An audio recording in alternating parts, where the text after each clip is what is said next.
तो सबसे पहले शरीर से मोह का त्याग करें, फिर अपने पुत्र से मोह का त्याग करें, अपनी पत्नी से मोह का त्याग करें और इस संसार से मन को हटा करके सेवस्व साधु पुरुषान, साधु जनों की सेवा करना, सत्संग करना, भजन करना, मन को एकांत में ले जा करके भगवत चरणारविंदों में समर्पित करना। आत्मदेव जी सब कुछ छोड़ करके जंगल में गए, भगवान का स्मरण करते करते परम धाम को प्राप्त होते हैं। एक दिन लेकर के बाटल पहुंच गया घर और नशे में पूछता भाग रहा है मां से, मां बता तूने धन कहां गड़ा करके रखा? क्ववित्तम तिष्ठते ब्रूहि, और जोड़ से मां को धुंधली को पैरों से प्रहार किया। जलती लकड़ी लेकर के दौड़ रहा है। इस पीड़ा के कारण धुंधली ने भी रात्रि में कुएं में कूद करके प्राणों का त्याग कर दिया। अब जैसा कर्म किया है ना भैया, उसका फल तो मिलेगा कि नहीं मिलेगा? एक दिन गोकर्ण जी ने सोचा कि पहले पिताजी गए, फिर माता जी चली गई, कहीं ऐसा नहीं होवे कि हमारा नंबर लग जाए। तो गोकर्ण जी भी तीर्थों का बहाना करके तीर्थों में चले गए। तो अब ये जो धुंधकारी है स्वतंत्र हो गया, पिताजी भी नहीं रहे, मां भी नहीं है, कोई रोकने टोकने वाला नहीं है। 5-5 वैश्याओं को घर पर रख लिया, रात दिन नशा करने लग गया, रात दिन चोरियां करने लग गया, डाका डालने लग गया। अब तो कुख्यात हो गया। पर एक दिन उन वैश्याओं ने विचार किया कि भाई 100 दिन चोर के तो एक दिन साह का कभी न कभी ये पकड़ जाएगा।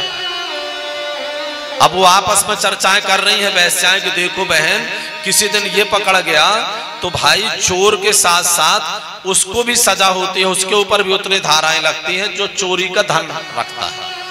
अपन भी जाएंगे, पिटेंगे, क्या करें बहन, धन तो खूब हो गया, भाग चले। वैश्याएं आपस में चर्चा कर रही है। एक ने कहा बहन ये छोड़ेगा नहीं, फिर क्या करें, इसी को ही निपटा देते हैं, क्या करें, काट के ड्रम में पैक करें? कहा हाँ बहन ये ठीक है।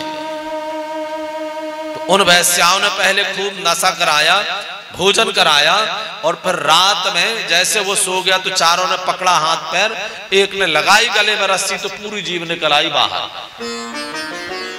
अब जीभ बाहर निकल आई, आंख बाहर निकल आई, प्राण बाहर निकले ही नहीं। अब वो वैश्याएं घबरा गई कि अगर ये बच गया तो ये हमको नहीं छोड़ेगा, इतना दुष्ट है। तप्तांगार समूहाश्चा, अभी भोजन बनाया था, अंगारे पड़े थे, अंगारे लेकर के आई, उसके मुंह में अंगारे डाल करके तड़पा तड़पा करके धुंधकारी को मार डाला। वहीं पर जमीन में गड़ा करके धन का विभाजन करके भाग गई। धीरे धीरे लोगों में चर्चा तो जानकारी तो लगी जाती है भैया। वर्षों के बाद जब गोकर्ण जी तीर्थों से घर में लौटे तो रात्रि में जब विश्राम करे तो ये प्रेत बन गया था। कभी जलता पिंड बन जाए, कभी महेश बन जाए, कभी कुछ बन जाए। गोकर्ण जी समझ गए कोई प्रेत है, अधोगति को प्राप्त जीव है। हाथ में जल ले करके और जैसे उसके ऊपर छोड़ा तो वो बोलने लगा।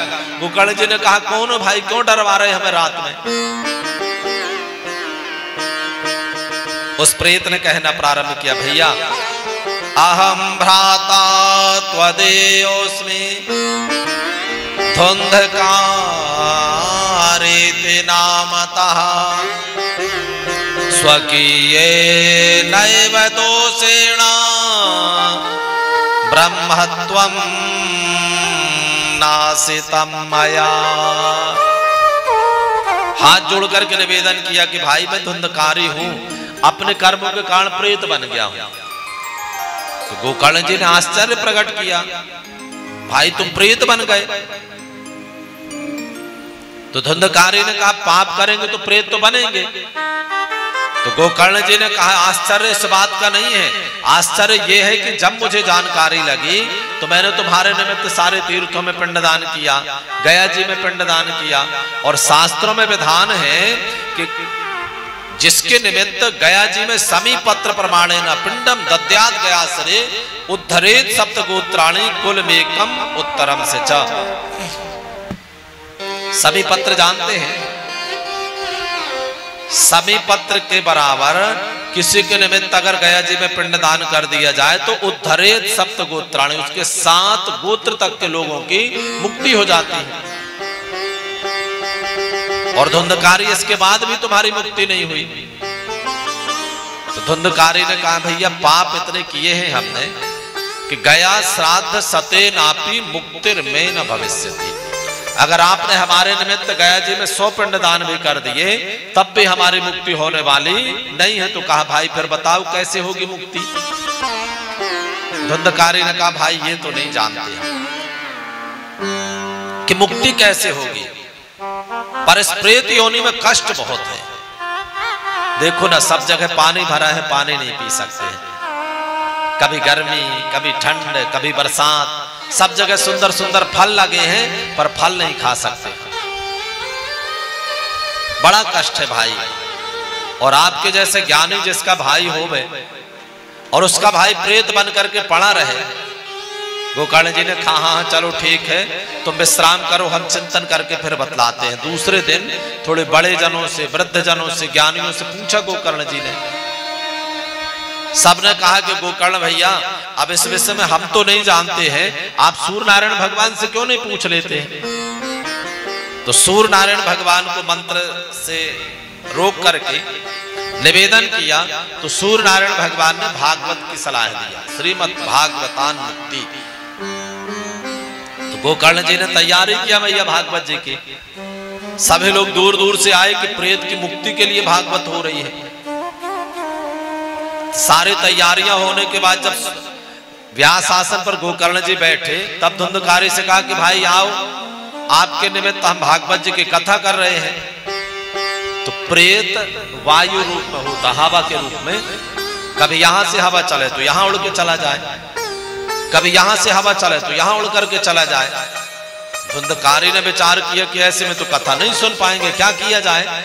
तो पास में एक 7 गांठ का बांस था, बांस समझ गए, छोटे से छिद्र को देख करके धुंधकारी उसमें प्रवेश कर गए। यहां गोकर्ण जी ने कथा श्रवण कराना प्रारंभ किया। नित्य प्रति उस बांस की एक एक ग्रंथि खुलने लग गई। 7 दिन में 7 ग्रंथियां खुल गई। और जैसे 7 ग्रंथियां उसकी खुली तो उसमें से वो जो प्रेत था देवत्व को प्राप्त करके सामने खड़ा हो गया। ए भैया ये शरीर भी बांस ही है, इसमें भी अज्ञानता की 7 ग्रंथियां हैं। जिस दिन ये 7 ग्रंथियां खुल गई उसी दिन समझ लेना कि हमारा ये जो शरीर है ना देवत्व को प्राप्त कर जाएगा।